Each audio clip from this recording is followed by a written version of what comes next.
आपका वाणी चैनल पर स्वागत है।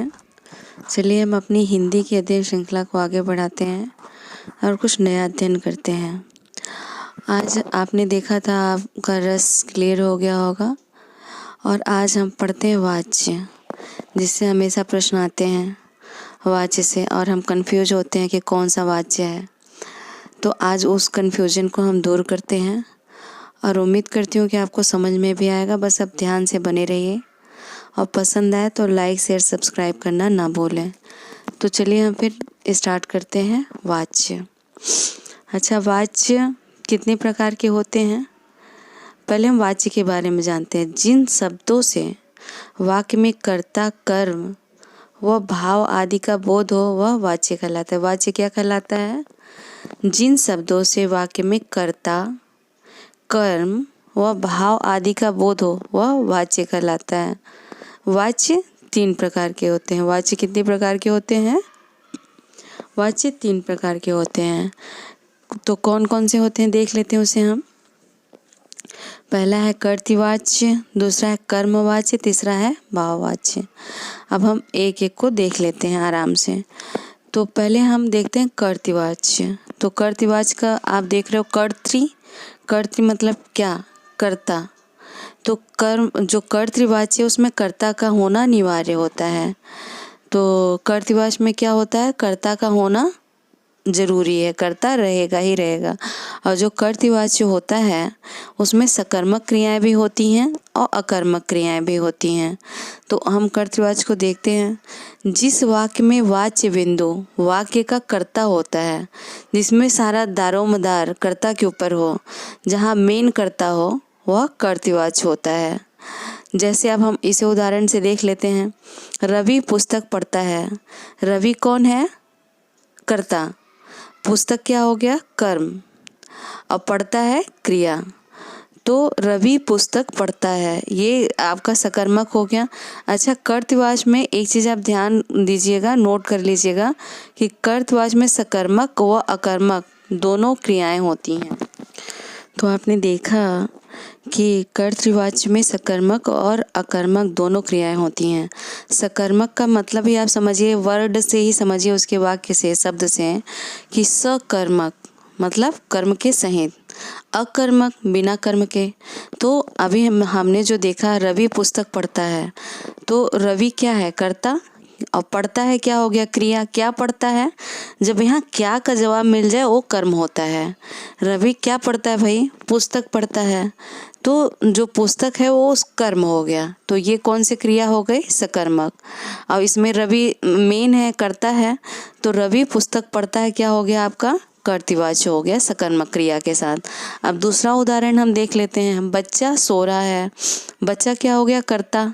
सो रहा है क्या हो गया? क्रिया। लेकिन क्या सो रहा है? यहाँ कुछ नहीं सो रहा है, सो रहा है बस। कहाँ सो रहा है? बस सो रहा है। तो जब केवल सो रहा है तो यहाँ कर्म नहीं आया, क्योंकि कर्ता है और क्रिया है, कर्म नहीं है। जब इसका जवाब होता कि बच्चा सो रहा है, बच्चा कहाँ सो रहा है, तब जो उसका जवाब आता है, बेड पे सो रहा है, पलंग पे सो रहा है, घर में सो रहा है, छत पे सो रहा है, उसका जब जवाब आता तब वहाँ वो कर्म बन जाता। तो ये कौन सी क्रिया हुई? ये अकर्मक क्रिया हुई। अब नेक्स्ट हम देखते हैं। सौम्या बिस्कुट खाती है। सौम्या कौन हो गई? कर्ता हो गई। खाती है क्रिया। क्या खाती है? बिस्किट खाती है। अब यहाँ क्या का जवाब मिला? बिस्किट। और ये जो बिस्किट है यही कर्म है। तो आपने देखा कि इसमें 2 सकर्मक क्रियाएं हैं और 1 अकर्मक थी। और इसमें कर्तृवाच्य में आपने देखा कि कर्ता का होना अनिवार्य होता है। तो इससे आपने समझा कि कर्तृवाच्य क्या होता है? सकर्मक अकर्मक दोनों होता है और कर्ता का होना अनिवार्य होता है। अब नेक्स्ट हम देखते हैं कर्मवाच्य। कर्मवाच्य में उसके बारे में हम जान लेते हैं। कर्मवाच्य नाम से ही स्पष्ट हो रहा है कि इसमें कर्म का होना अनिवार्य है। इसे समझने की एक टेक्निक होती है, उसे मैं आज आपको समझाऊंगी, जिससे एग्जाम में आपके क्वेश्चन गलत नहीं होंगे। अब कर्मवाच्य देखिए, जहाँ वाच्य बिंदु वाक्य का कर्म हो वह वाच्य कर्मवाच्य कहलाता है। जहाँ वाच्य बिंदु क्या हो? कर्म हो। अब इसमें किस तरीके के आते हैं वाक्य, कैसे आते हैं जिसे हमें पता चले। इसमें किसी के द्वारा करवाया गया कार्य जो होता है, इसमें जो हम किसी के द्वारा कार्य करवाते हैं, वो द्वारा करवाया गया कार्य जो होता है वही कर्मवाच्य होता है। अब जैसे उदाहरण से देखते हैं हम, चित्र सीमा द्वारा बनवाया गया। तो यहाँ जो द्वारा है, सीमा द्वारा, चित्र बनाया नहीं गया, चित्र सीमा द्वारा बनवाया गया। किसी के द्वारा करवाया गया कार्य ही कर्मवाच्य होता है। शान द्वारा पतंग उड़ाई गई। पतंग उड़ाई नहीं गई, किसके द्वारा उड़ाई गई? शान के द्वारा। तो हम प्रेरणा दे के जो किसी के द्वारा काम कराएं वो कर्मवाच्य होता है। तो अब नेक्स्ट भी देख लेते उदाहरण, गगन से कपड़े धुलवाए गए। गगन ने खुद से कपड़े नहीं धुले, उससे कपड़े धुलवाए गए। तो यहाँ उसे प्रेरणा देके काम करवाया गया। तो इसका हम ट्रिक क्या समझ लेते हैं, से द्वारा वस्तु साधन पहचान होती है। जहाँ आप देखेंगे किसी के द्वारा, किसी से माने प्रेरणा के द्वारा काम करवाया जाए, वह कर्मवाच्य होता है। अच्छा, कर्मवाच्य में एक चीज़ आप लोग नोट कर लीजिए कि कर्मवाच्य में अकर्मक क्रियाएं नहीं होती, केवल सकर्मक क्रियाएं होती हैं। कर्मवाच्य में ये पहचान भी समझ लीजिए कि उसमें कर्म का होना तय है और किसी के द्वारा करवाया गया कार्य वो कर्मवाच्य होता है। किसी से, किसी के द्वारा या प्रेरणा से करवाया गया कार्य कर्मवाच्य होता है। अब नेक्स्ट हम देख लेते हैं भाववाच्य। अब भाववाच्य से आप देख लेते हैं जहाँ भाव हो, जहाँ वाच्य बिंदु न तो कर्ता हो और न ही कर्म, वहाँ कर्ता का होना अनिवार्य नहीं है और ना ही कर्म का होना अनिवार्य है, बल्कि क्रिया का भाव हो। उसमें केवल क्रिया का भाव होना ज़्यादा अनिवार्य है और उस भाव को भाववाच्य कहते हैं, उस क्रिया को भाववाच्य कहते हैं। तो आपने क्या देखा कि भाववाच्य में कर्ता का होना अनिवार्य नहीं है, कर्म का होना अनिवार्य नहीं है, क्रिया का भाव होना अनिवार्य है, उसे भाववाच्य कहते हैं। अच्छा, इसकी पहचान क्या होती है ना, इसमें नकारात्मक वाक्य होते हैं। इसमें अधिकतर आप देखोगे 99% तक नकारात्मक वाक्य होते हैं, जिससे आपको क्लियर हो जाता है कि यह भाववाच्य है।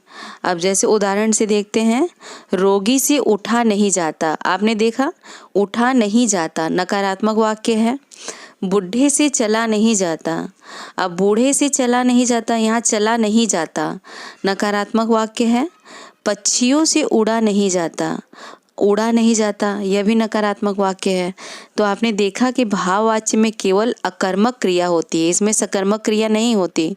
अब आपने देखा इसमें कहीं कर्म है, रोगी से उठा नहीं जाता, क्या नहीं उठा जाता भाई, उठा नहीं जाता, कर्म है ही नहीं। बूढ़े से चला नहीं जाता, क्या चला नहीं जाता, बूढ़े से चला नहीं जाता, लेकिन यहाँ कर्म नहीं है। पक्षियों से उड़ा नहीं जाता, पक्षियों से उड़ा नहीं जाता, यहाँ कर्म नहीं है। कहाँ नहीं उड़ा जाता, क्या नहीं उड़ा जाता, तो पक्षियों से यहाँ कर्म नहीं है। तो अकर्मक क्रियाएं ही होती हैं और नकारात्मक होती हैं। तो मैं उम्मीद कर रही हूँ कि आप सबको समझ में आ गया होगा, बहुत सरल तरीके से समझ में आया होगा मैंने समझाया है, और आपको याद भी हो जाएगा। आपका आगे आने वाले प्रश्नों में कभी वाच्य गलत नहीं होंगे। पसंद आए तो लाइक शेयर सब्सक्राइब करना ना भूलें। धन्यवाद।